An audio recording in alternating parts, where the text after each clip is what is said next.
Straight from Studio 919, deep in the heart of Dixie, where grace and Torah are the cornerstone and the King is forever enthroned. It's on these two. There is no way you are going to walk this out without grace and Torah. And there absolutely is no way you're keeping your salvation without obedience. Have we got your attention yet? True story. Good morning, Faith family, and you're listening to On These Two, a podcast where we discuss current events, topics of the day, issues of the Ekklessia, and how we walk this out as a living sacrifice under the Most High. I am your host, Ian. And I'm Celeste. And this is episode 2. How you doing this morning?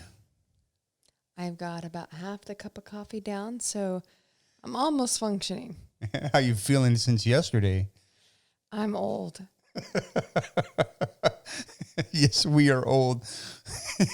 It came out of nowhere, right? Mm-hmm. Holy cow. Nothing like yard work Sunday. Right. In Alabama, it's like a jungle compared to Colorado. Nothing grew in Colorado, like brown grass, dead grass, dirt patches. Well, that's why their xeriscaping is like, the way to go. Right. And here, oh my goodness, it's like you go out in the morning time frame and you don't come in for dinner and the family comes out and finds you and the vines and the weeds and everything else have grown around you. And see, but yeah, and that's true. But there is such a beautiful biblical principle that we've gleaned out of that. And that's the fact that if you do not maintain the trimming and pushing all that, the worldly stuff, it creeps in and it chokes off everything. So yeah, thorns and thistles, all that around here is just crazy. It's what always amazes me is how a vine will span a 10-foot gap to get to something to start choking it off. It's just reaching for anything. Yes, it's craziness. All right, we are on to the news where we discuss the current events, starting with local news, working into national, and ending on a global sphere, all to provide you with biblical perspective of how we walk out our faith in light of the changing world around us.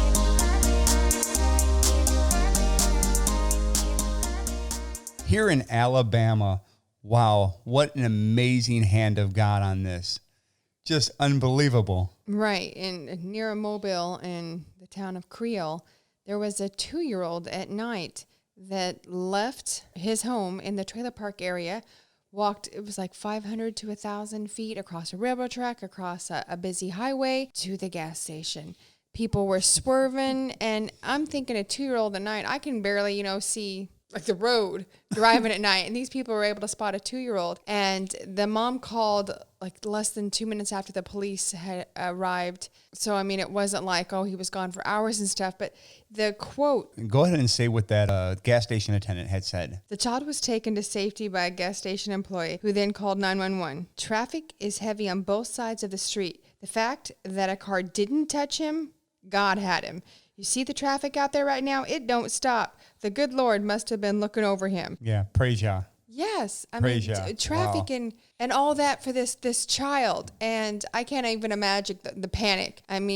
Turn around and your child not being there. But apparently the mom was changing the diaper of the sibling and turned around and realized he was gone and called the husband and stuff. But it was the Lord looking after him. How many child abductors and everything else too. So you got the traffic crossing. They said that the traffic, it's a 50 mile per hour speed limit across there. And some of them almost double it because everybody's speeding on it. That's so just crazy. the hand of God would absolutely have to be on that child. It's so nice to have such a good story. Right. And then the fact that the attendant recognized it was God. So God, his word got put out there in the news everywhere.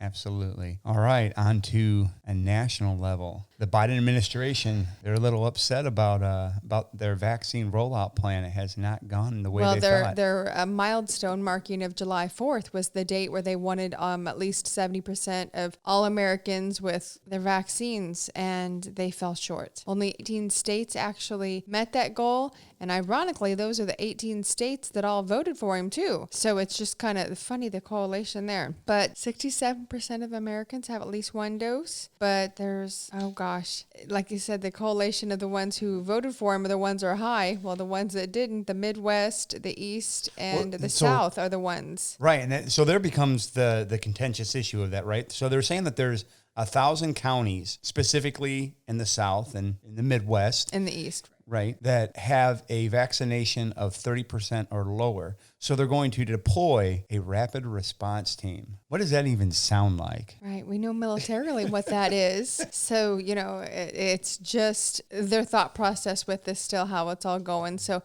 just world be ready. Just wait when they start knocking on people's door and someone sneezes on them. 2319! We have a 2319!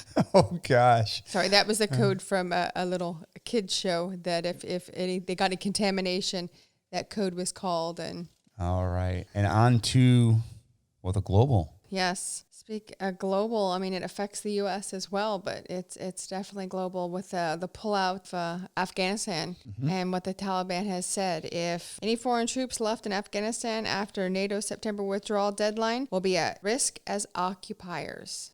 Right. So to think about that, how many years did it take to get over there, get everything staged up and set, and battlefield planning? Whenever you withdraw from somewhere, you always have a contingent left behind, and you have a handover force, and there's always just smaller and smaller. Absolutely. And so to be out there, all of them, by that deadline? Well, it's not going to happen. No, it's not. So it's already... Well, I mean, part of the agreement, and this goes to show that they absolutely never will ever give a honest agreement. They will never hold to their word. They cannot be trusted. Okay, part of the agreement underneath this, the U.S. will be leaving 1,000 troops behind to protect the international airport there and diplomatic missions. So there are already going to be 1,000 people there, personnel. So they knew this. So does this go with today's topic? Because why? All right, we have come full circle from local to national to global news, providing you with biblical perspective of how we walk out our faith in light of a changing world around us. So be of good cheer, for our King has overcome the world. All right, so on to our topic for today. Exposing the wolf amongst believers. Absolutely tied perfectly into that last story, right? Yes, it did. I mean, they say one thing up front, but they're inwardly different. And already planning, scheming something else. Absolutely. Right. So when we examine this, exposing the wolf amongst believers, we probably should remember the Bible uses two types of animals as metaphors to depict what kind of people they are, right? So as we dive into this and we expose the wolf by proxy, we'll know what the sheep is. Right. Okay. Because if you're not one, you're the other then. Absolutely. Absolutely. So we know wolves are described as false prophets. Wolves are inwardly ravenous. Wolves produce bad fruit. Wolves are savage. Wolves rise up. Wolves speak perverse things. And wolves draw disciples after themselves. So when we look at that, we should probably start off with, let's talk about that outward display of authority, but there is none of that within their hearts. Wolves will have an issue with spiritual authority. Yeshua knew authority. He knew what it meant to be under authority. He said he didn't do things unless he had seen the Father in heaven do them. And I'm talking about John 5:19-20. John 5:19-20. Then answered Yeshua and said unto them, Verily, verily, I say unto thee, the Son can do nothing of himself, but what he sees the Father do. For what things soever he doeth, these also doth the Son likewise. For the Father loveth the Son, and showeth him all things that himself doeth. And he will show him greater works than these, that ye may marvel. So the Father, okay, let's use this as an example. We have his word. He's showing us what he wants of us. The example of. And how we should walk that out. Right. But we're not seeing this with these individuals. With these wolves. Right. So they'll profess. So the Pharisees. Okay. I mean, they had the head knowledge, but not heart knowledge.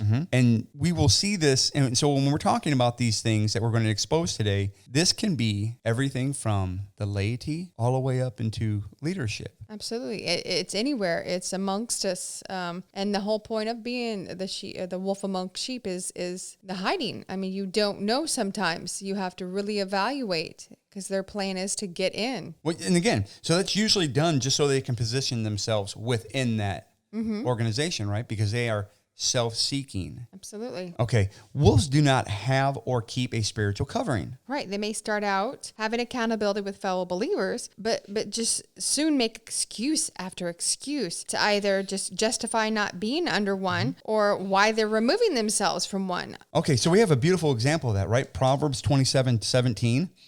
Iron sharpeneth iron, so a man sharpeneth the countenance of his friend. How do you do that without having some type of covering over yourself? Right. Covering accountability. I mean, right there, how do you do it? And so if you're removing yourself, then you can't sharpen somebody else. Right. You can't even see what's going on in their life. You can't, that means that there's no fellowship. Okay. They're showing up. They may be going through the role, whether they're through the motions, going through the motions, right? Block checked. I'm here. I'm doing this. But when it comes to any of answering questions back or responding, it's vague or it's non-personal. And in our experience, we found that when you have accountability, it helps you walk this out. That's a sign of someone who's really seeking after the Most High.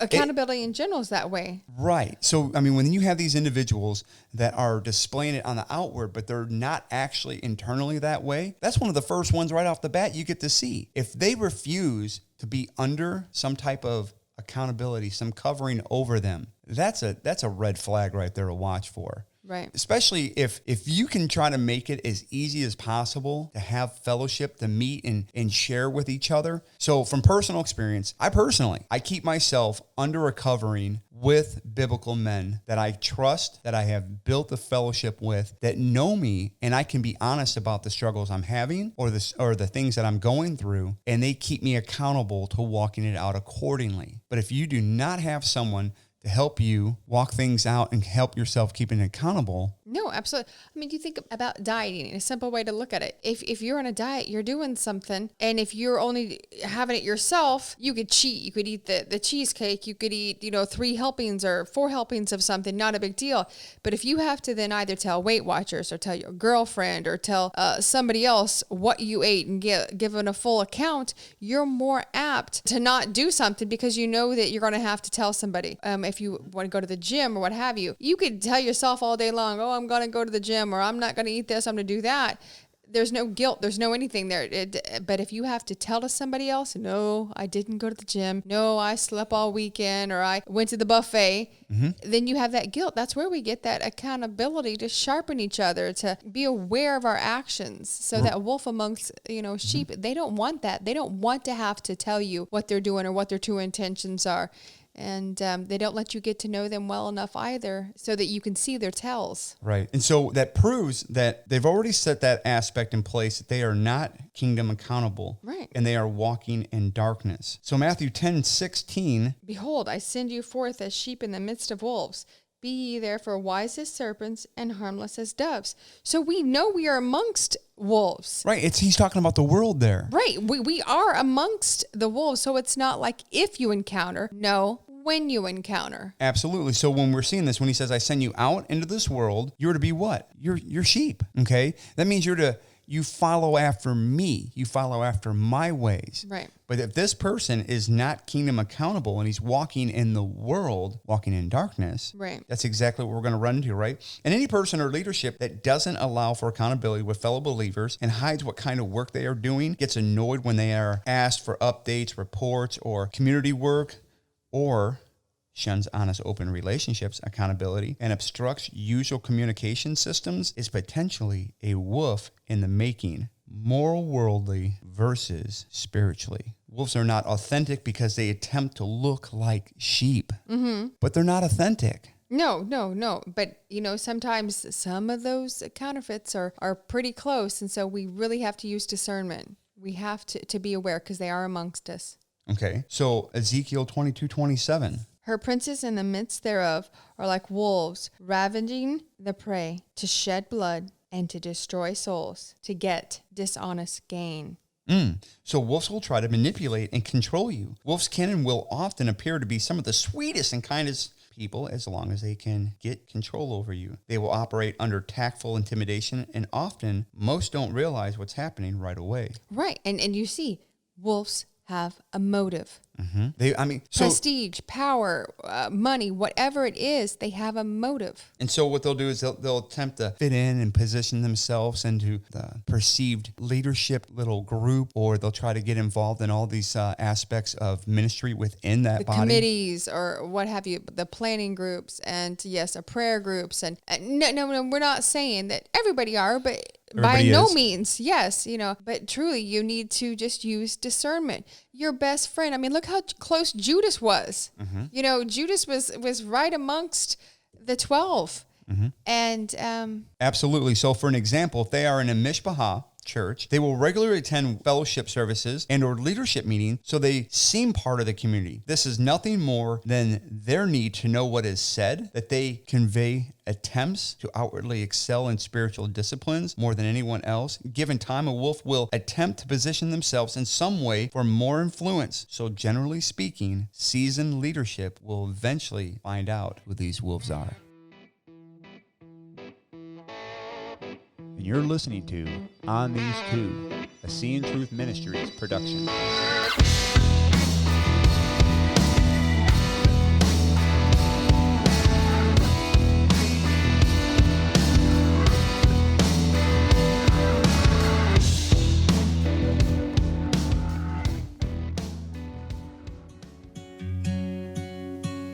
Hey, Faith Family, Ian here with On These Two, taking a minute to thank you, our Patreons, for your continued support. Your continued support helps us to fulfill the Great Commission as set forth by Yeshua and brings greater understanding of how we walk out our faith and love.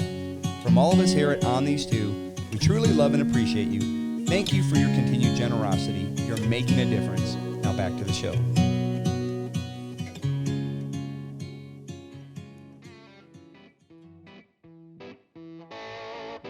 And you're listening to On These Two, a CIAN Truth Ministries production.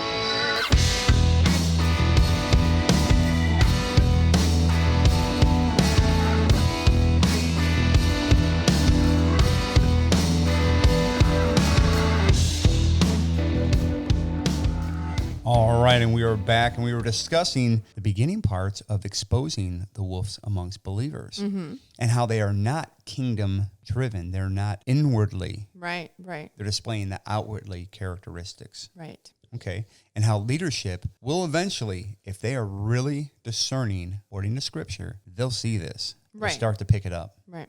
Okay, so wolves are in a fight. Okay, I mean, they absolutely are, right? We've all seen Animal Kingdom, Animal Planet, right? What do wolves do? And they will go for blood. Absolutely. Yes. Every time, right?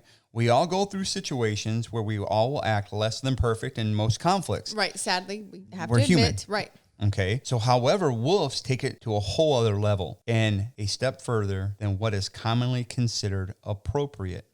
Once they get a taste of blood, they will attempt to go for it in arguments. So, our notes here, I'm looking at this, and it's interesting because it's not going to always be so outward. Right. It's not going to be cookie cutter. That's part of discernment. Right. That's what y'all gave us. Discernment to be able to see this. So we tend to see that aspect where it starts to burst into arguments when you start to hear the verbal stuff that goes on. It's already at a point that you've seen it before. Right. When somebody ends up, when you're having a conversation and it starts to get heated and they snap in it, that is normally where you see a lot of the true intentions.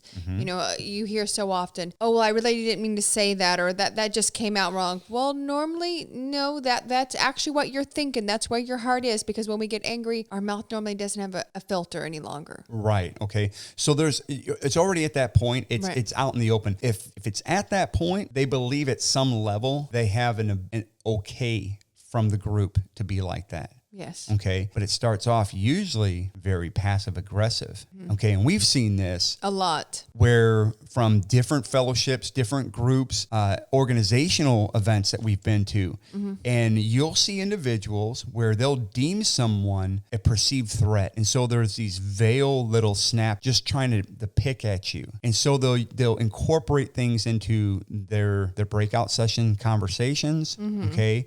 Or they will incorporate things into their teaching. With a little jab. The jab, right. They're little bites. They're trying to draw blood. No, absolutely. And these little jabs and stuff, but we have to pay attention. Right. Sometimes we're too close to it to be able to genuinely see, but we need to see the little, as you say, the little pin in it. Just put a little pin in it. Absolutely, right? So when you sit there, when we've talked about this, with our experience in this, you may have an aspect where you're, back in the day, we used to have Facebook. I don't have Facebook anymore. I got rid of that because all it seemed to do is it drew a bunch of trolls, drew a bunch of individuals that wanted to make an argument out of everything. And it worldly, and it also time consuming. It was meant to be like a vortex. You just lost time. There was this time I had an individual, I had posted something because I was using my Facebook as a means of ministering a platform unto other people, and that's all it was for. I didn't put up, memes of cats and all that other stuff. It was simply to profess my faith and to edify and encourage people. Mm-hmm. And so I had an individual who had asked a question. So because they came to my page, saw my post, they asked a question. Well, I responded. The very next fellowship meeting, I had an individual poo-poo the concept of actually using the platform to minister because you were just arguing, but didn't come out and say anything to me, didn't come out and talk to me. It was brought up in a teaching aspect.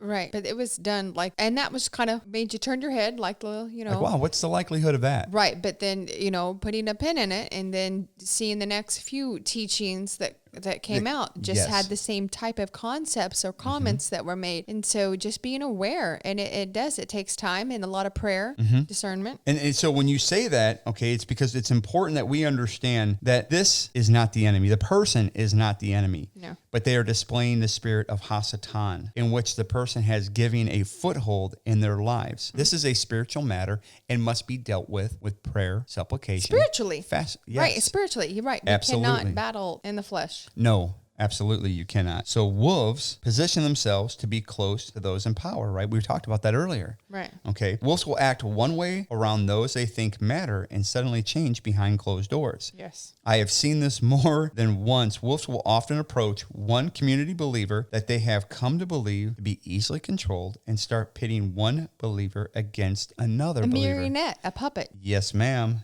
Yes, ma'am. And yeah, absolutely. And it happens. And again, you just have to be discernment and then actually ask for advice, that accountability. Okay. And again, this from personal experience, when you're in fellowship and you're studying things out and you're starting to parse out what the actual words mean and what it's implying. Okay. Because you're doing a full study of it. Okay. So you're seeing how it's being used in context. And so you approach a brother or a sister and you say, hey, we're kind of seeing this within the scripture. What do you think about that? Okay. And then all of a sudden, yet again, it's made into a whole teaching. And again, it's that passive aggressive attacks on you. Right. But no one ever comes up and says, hey, you know what? I heard you were talking about this, which is kind of weird anyways, because you were talking to the one set believer, right? The one brother or sister. And so if you believe them to be your brother and sister, usually if you're in the error or if you haven't seen something, they say, you know what? I don't know about that. I'll check on it. Or, hey, you know what? I once thought that way as well about that scripture, but now because of studying this out, I see this or I see that. But when they go running off to leadership, instead of to you, which biblically they're supposed to come to you if there's a problem. And then they present it in a way to where it's twisted.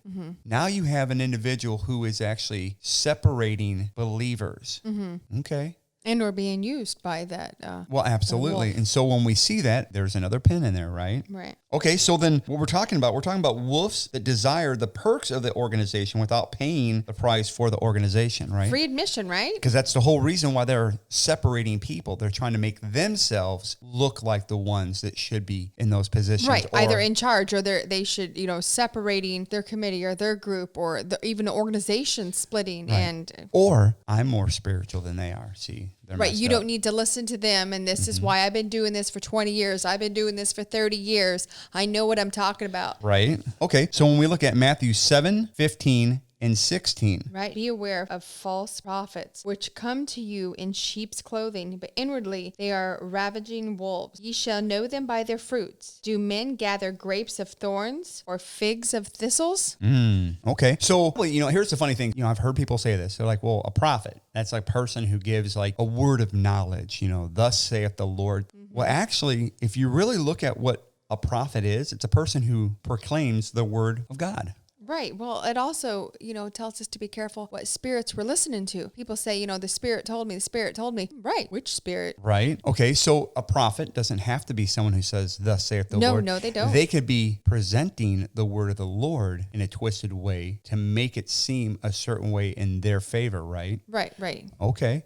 And that would be then displaying that fruit. The bad fruit. Absolutely. There are some rotten fruit in the life of a wolf. Yeshua is very clear that we are to examine the fruit of other believers. Right. Now, I make that point, right? Examine the fruit of only believers. We don't get to judge the heathen amongst us. The world's a world. Right. So we just judge the fruit of the believers. They are people of peace, patience, gentleness, self-control. You know, that's what the believers are supposed to be. I mean, we've all fallen short, absolutely. But what are the situations that tend to follow them? For these wolves that are falling short when they display their fruit?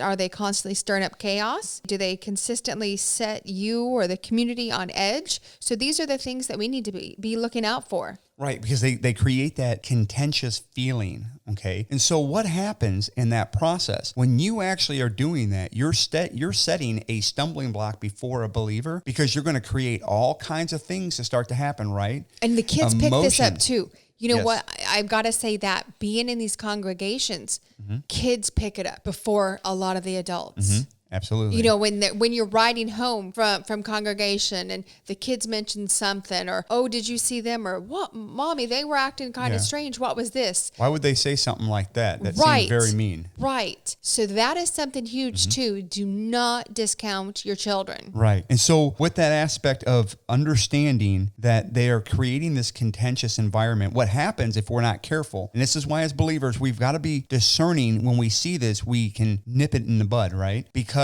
if left to itself, what will happen, because we're all prone to this. Absolutely. We start to get emotional about it. You start to get hurt. Yes. Emotions. You We've start to got get to remove angry. our You emotions. start to, right. It does all these different things. And what that does is it starts to go around your spiritual house and you're unlocking doors and you're unlocking windows. You're making it easy for the thief. You're inviting the wolf in then. Oh. You're inviting Hasatan in, giving him legal authority to speak into your life because you opened up the doors. Right. And you're listening to On These Two, a CIAN Truth Ministries production.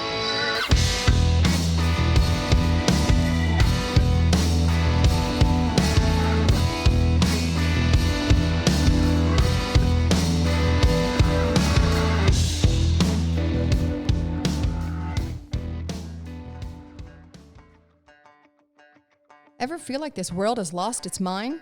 Does it seem like chaos is running rampant? It's no longer good versus evil. It's become the lesser of which evil. Well, that stops today. Hello, I'm Celeste Long, creator of Biblical Botanicals. I came up with Biblical Botanicals because I wanted to get back to the basics, to simpler times when soap was actually soap, and not some mass-produced chemical detergent meant to mislead people. We have come such a long way from the Garden of Eden, but we are still being manipulated by extravagant words, deceptive practices, and enticing appearances. Don't be fooled. Not all soaps are created equal. Biblical Botanicals are natural, homemade, handcrafted soaps with masculine colors and fragrances meant for the biblically minded man. Don't get lost in chaos. Remember, you are a son of the Most High. Shouldn't you be using the best?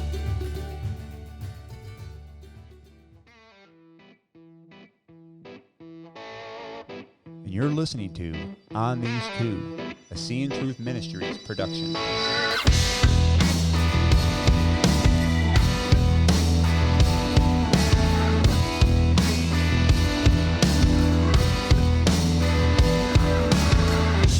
All right, we're back, and we were just discussing the fruit and how these individuals will stir up strife, chaos within the community, right, and keep everybody on edge. Right. Okay, so when we look further, wolves camouflage their motives and actions with spirituality. Wolves are often accurate in their spiritual gifts. Yes. Here is where great discernment is needed. Just because someone has a spiritual gift does not mean they are heaven sent. Let us not forget Deuteronomy 13:1-3, right? Right. If there arise among you a prophet or a dreamer of dreams, and giveth thee a sign or wonder, and the sign or the wonder come to pass, whereof he speak unto thee, saying, Let us go after other gods which thou hast not known, and let us serve them. Thou shalt not hearken unto the words of the prophet, or that dreamer of dreams. For the Lord your God proveth you, to know whether ye love the Lord your God with all your heart and with all your soul. So again, it's important we understand a prophet does not have to be thus saith the Lord, and this is a dream that was going to happen. Sometimes this prophet is proclaiming the word of God, and they have a great understanding, a study, right? They can speak Hebrew. They can read the Hebrew text itself. Okay. So you're like, man, they're really knowledgeable, right? Because they can read and speak this language. Right. So they command authority or a presence much better because of their gifts. Right. And so say they're able to do that, and they're able to create these great studies around key words within that. But then all of a sudden, they are stirring up contentions within the community. They're basically blacklisting people within the community. Right. Well, that kind of ties into some of the other stuff. Not everybody who is a wolf starts out as a wolf. Right. We all get tempted, astray, and with our struggles. And so it could happen along the way. And then some may never turn back from being a wolf. Okay. And so usually how this starts is that as an individual is coming into an organization, right? What do you tend to do? You tend to reach out to prior organization, right? If I was hiring an employee, what do? You do your background check. I'm going to ask Vet the other your employee, source. hey, how is this person? Right. Can you tell me anything about that? So that seems on the surface the best thing to do. So you have individuals in fellowships that as people are coming in, they'll kind of contact, hey, where did you go before and all that other stuff. And they'll make contact. The problem here is if they are given false information and they believe it before getting to know you, well, in a sense, they've already pitted themselves to be against you. They've been looking for something anyways. Well, think about that, what you just said. Often, like I say, vetting our sources or calling and getting a background check, but yet, is that biblical? You think about some of that stuff about, talking about people or conversations, and then you start speaking of, if somebody calls you, hey, tell me about this person, and you say, well, this time at the congregation, they did this, or this happened, or this was their background. Do we go into evil speech then because now we're speaking of people? I mean, Right. where's that slippery slope on what side of that mountain are you on? So there is a fine line between an individual who is rooted in something. Yes. This is what they do. Right. Okay. And we addressed it versus this person could be saying something to damage the reputation. It's believed that Alexander Coppersmith, that he was damaging reputation of Paul. Okay. It's believed that he was the one. And again, I say believed, it's not 100% across the board. It can't be proven that the same Alexander that's being spoken in Acts or in 1 Timothy is the very same one because it's a common name. Okay. But it's believed amongst most scholars that because they were making these little gods, they were making metalwork little gods, Little idols. that he spoke out against it. So he started damaging Paul's Reputation? Yes, reputation. So sometimes individuals will damage another person's reputation because of an act of jealousy or whatever. Okay. Well, absolutely. Yeah. Jealousy is a huge one. And so when someone says something, what we should do is remember, like our Father, he doesn't remember our sin, right? He separates it as far as the east is the west. So that might have been issues then, but if I don't know the person, I'm going to get to know them. Right. But things that happen in private, we also don't speak and go tell other people, when asked, it's, yeah, I know him, or yeah, the good characteristics, speaking of. Right. Now, there's a difference, I guess, always a caveat, where they're rooted in it to where it could really hurt the fellowship. Something like that is something that's different speaking, but not just an instance. And then now you're talking about that if you are in a position of leadership, have a sit down, talk with them. Right. See, because that's what real leadership will do. And that's how you find the wolf amongst believers is having the accountability, having the fellowship, you're rooting it out with discernment and everything else. Because, when we speak, our perceptions, our biases get in the way. It's not always factual what we speak, because you could have something happen in front of 5 different individuals and all of them have something different to say about it. But if you look at the recording of what happened, they're all off, because our perceptions are what fill in the blanks. Gestalt theory, filling in the blanks there. Absolutely. And now realize that little piece there ties back to every aspect we've talked about, right? It's putting a covering over them, brings them in accountability, right? It creates an open dialogue, okay? And it also lets the person know, hey, I'm involved in your life now. Well, right? and it puts somebody, so if you have those tendencies to be the wolf, it puts you in check. So hopefully you can hold yourself accountable and not open those doors for legalities for Hasatan to come in. Absolutely. So in that process, you've already started that. But if that isn't the case, Where the wolf is wanting to be the wolf, where they are the ones who it's going are... to draw out those characteristics. Right. Okay. So it's important that we understand that wolves can't be led, but must be driven away by shepherds. I mean, that's just all of it. And in a nutshell, I mean, discernment, prayer, accountability. We are amongst the wolves, and we have to constantly keep ourselves in check. We have to constantly sharpen our brother and be aware of what's around us and be ready to call out. There is going to be conflict. We are believers. There is going to be conflict. And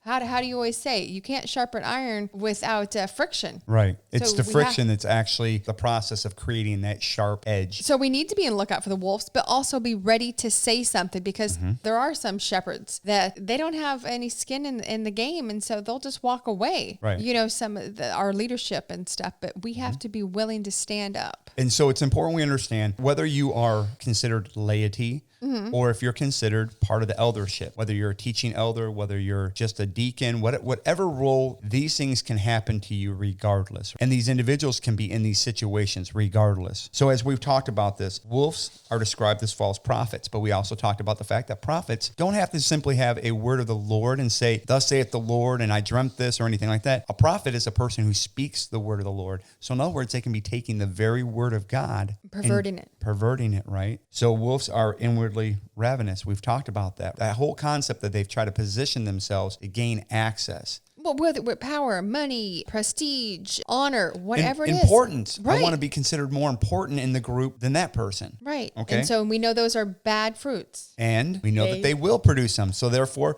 if we follow what Yeshua said, to examine the fruit, we will know them. Right. Okay. Keep ourselves in check. We know that they're savage, that these individuals will go from being nippy into Right. where they will literally draw out those arguments. When you start to see the open aggression, the open arguments, there's already been enough signs and it was never addressed. And that person has come to believe they have that authority now That to speak. embolden them because they rise up, you know. Yes, they will. That was the next point we were going to make, right? Oh, yes. It will be a puffing up of self into a position or a perceived position. Wolves will speak perverse things. We talked about the fact that they will either damage a person's reputation or the flip side of that, they will believe a lie without validating. And wolves draw disciples after themselves. Right. They need their pack. Absolutely. They want you to think they have it all figured out, that they are the spiritual leadership.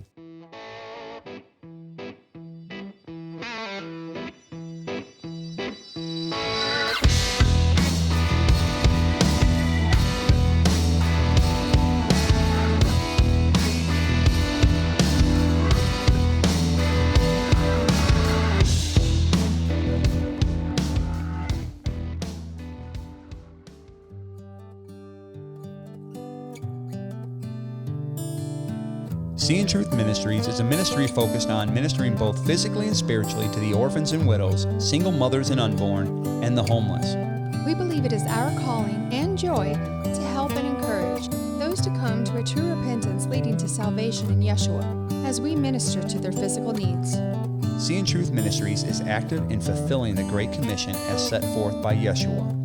CIAN Truth Ministries is boldly proclaiming the truth of the gospel of Yeshua, feeding the homeless, and striving to see change in our community that glorifies our King. If you would like to find out how you can be part of this amazing ministry that's making change, or just seeking more information about us, visit us at ciantruthministries.org. That's CIANTruthministries.org. CIAN Truth Ministries, striving for kingdom change.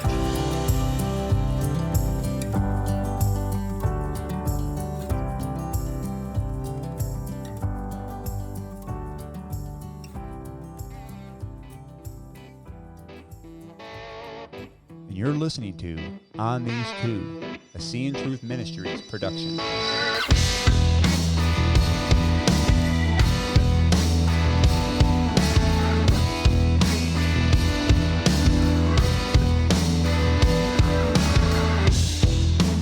All right, we are back, and we were just finishing up the last part of exposing the wolf amongst believers. When you gather all this information that we've provided, it details a composite picture of the characteristics of a spiritual wolf. Some individuals may display some of these attributes while not necessarily displaying them all. Every person is either serving Yod-Heh-Vav-Heh or serving themselves.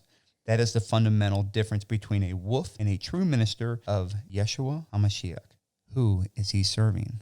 Right.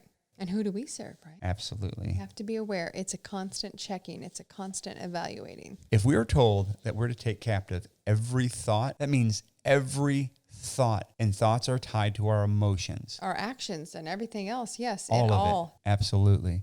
Speaking of tied to emotions. All right, we are on to that segment, Is It Kosher? And we're not talking about Star K, Orthodox Union, or even Parve. We're talking about biblically clean food as prescribed by the Most High and His holy scriptures. Food meant to satisfy you, to nourish you, and to empower you to meet the challenges of the day, for we live in a sinful, fallen world, and we have work to do for the King.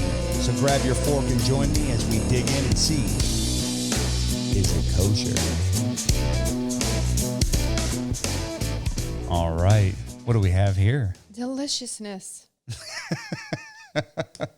Pesto and lamb meatballs. Oh, this is a favorite amongst our home, specifically our youngest. Yes. Oh, speaking of youngest, I have to throw this out. I know it's like squirrel with random thought, but about what we just talked about, the wolf amongst sheep, we have to be aware of our kids too. You know, there are some kids, you know, the bullying or the things that happen that can be happening. So we need to make sure we pass that on to our kids. And listen to what they're saying. Right. But, you know, don't discount. If they have a feeling or a thought, something's going on, don't just, oh, that's so-and-so's kid. No, they didn't do that. They didn't mean that. You know what? No, we can't, because we need to validate their feelings too. If something genuinely is wrong, we need to bring them up right.